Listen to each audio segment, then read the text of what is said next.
Depuis le début de la crise syrienne, 220 000 Syriens se sont réfugiés ici à Erbil, dans le Kurdistan irakien.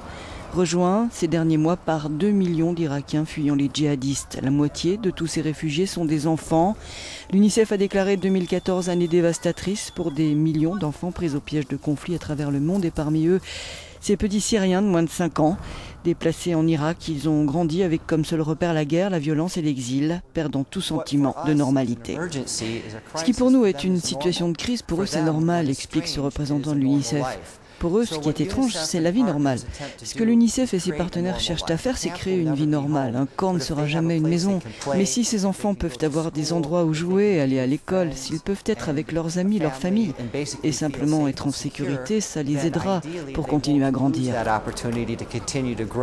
Voir leurs enfants s'épanouir, c'est le vœu le plus cher de ces réfugiés irakiens de la minorité yézidi, une utopie aussi. Il n'y a pas d'avenir pour nos enfants, ni pour nous, dit cet homme. Les djihadistes contrôlent encore de nombreuses régions tout autour, alors on ne peut pas penser à l'avenir, c'est trop incertain. L'avenir qui passe aussi par la scolarisation des enfants, mais ici c'est impossible. Juste en face de moi, il y a une école réellement collée à ce camp de réfugiés. Une école à laquelle ces enfants yézidis, ces réfugiés yézidis n'ont pas accès parce qu'ici les cours sont réservés aux enfants d'Erbil en priorité et puis aussi parce qu'ils sont dispensés en anglais et en kurde et que ces réfugiés ne parlent que l'arabe. Même constat dans ce camp de réfugiés chrétiens, il manque actuellement près de 4000 places en primaire et plus encore en collège et lycée pour les seuls enfants des familles chrétiennes.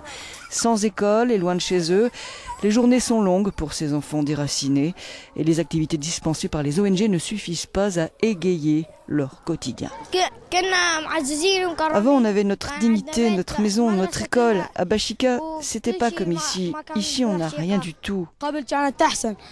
On vivait mieux avant. Au moins, on avait des écoles, on vivait dans la prospérité. Qu'est-ce qu'il y a ici? Rien, rien du tout, on ne fait rien. Moi, je veux rentrer chez moi, je veux retourner à Bashika.